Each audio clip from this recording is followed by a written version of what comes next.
नागलक्ष्मी ने कहा कि बस इतना स्मरण रखो। लोग कहते हैं शंकर जी को मनाना बहुत कठिन है, लोग कहते हैं शिव जी को रिझाना बहुत कठिन है, लोग कहते हैं शंकर का भजन करना कठिन है, लोग कहते हैं शिव जी का स्तमन करना कठिन है। मैं सभी मेरी बहनों से, मेरी जीजियों से, मेरे जीजाओं से, मेरी बेटियों से, बेटाओं से, मेरी बुजुर्ग माता पिताओं से पूछूं,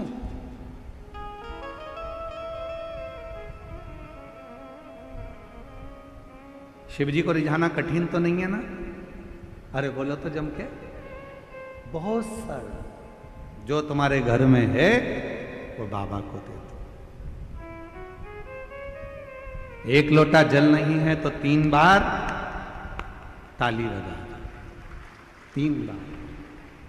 ये भी नहीं दे सकते तो मुख से बम बम, ये भी नहीं कर सकते तो शिखर का दर्शन करो।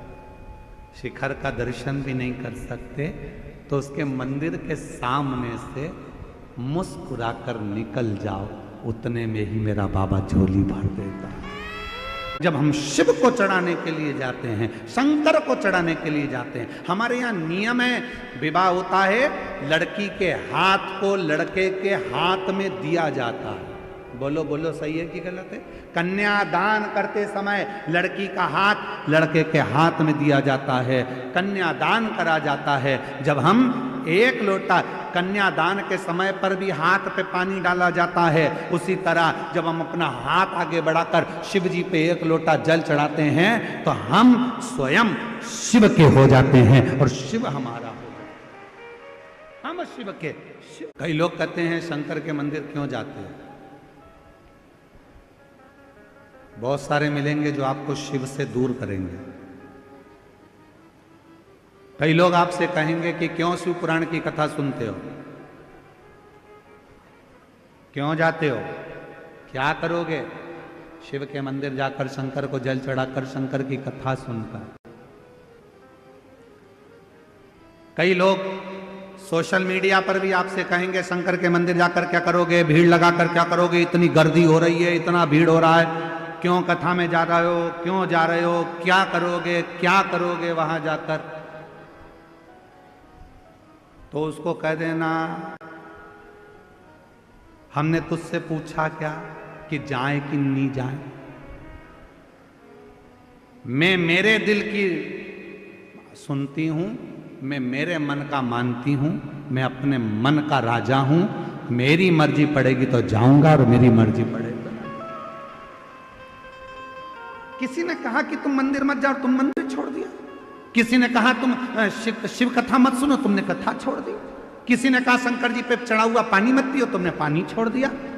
मतलब तुम्हारा रिमोट किसी दूसरे के हाथ में है। वो कहता है तुम बंद कर देते हो, वो कहता है तुम मंदिर जाना छोड़ देते हो, वो कहता है तो तुम कथा सुनना छोड़ देते हो, वो कहता है तो तुमने शंकर पे जल चढ़ाना छोड़ दिया, वो कहता है तो शंकर जी पे चढ़ा हुआ जल पीना छोड़ दिया। मतलब दूसरा कुछ कहेगा तो तुम सुनोगे, मतलब तुम अपने मन के राजा नहीं हो। जैसे टीवी का रिमोट दूसरे के हाथ में होता है तो वो अपनी मर्जी से नाटक देखता है, उसी तरह तुम अपनी जिंदगी का रिमोट किसी दूसरे के हाथ में मत दो, अपने मन के राजा बनकर जिंदगी जियो। रिमोट किसी को मत दो, अपनी जिंदगी के हकदार अपन है। कोई कहे कि ऐसा मत कर, मंदिर मत जा, पानी मत चढ़ा, कथा मत। मैंने तुझसे पूछा क्या कि जाऊं कि नहीं जाऊं, कथा सुनूं कि नहीं सुनूं? मेरी मर्जी। मैं चाहे ये करूं, मैं चाहे वो करूं, मेरी मर्जी। आग लगे बस्ती में अपन रोमन। जो ज्यादा मना करे तुम उतनी जोरदार चोटी करके, और एक चोटी और होती है खजूर वाली चोटी, ऐसे बाल निकाल के 3 बट लगा के फिर इधर से इधर खींच के फिर इधर से इधर खींच। जो ज्यादा मना करे तो वैसी खजूर वाली चोटी बनाकर जोरदार तरीके से 1 लोटा जल भर के सिर पे पल्लू लेके आग लगे बस्ती में, ये चली मस्ती। और शिव जी को लोटा भर जल चढ़ा के श्री शिवा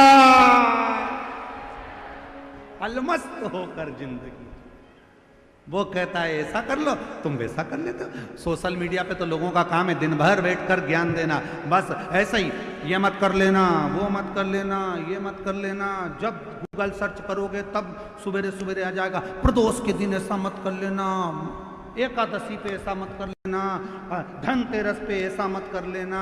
तो अपने को ये सब चीज देखना ही नहीं, अपने को तो एक ही काम करना, अपना मन चंगा तो कठोते में गंगा, मन चंगा होना चाहिए। एक लोटा जल सारी समस्या का हल। मेरा मन पड़ेगा मैं वैसा भगवान को रिझाऊं, मेरा मन करेगा जैसा मैं शिव जी को रिझाऊं।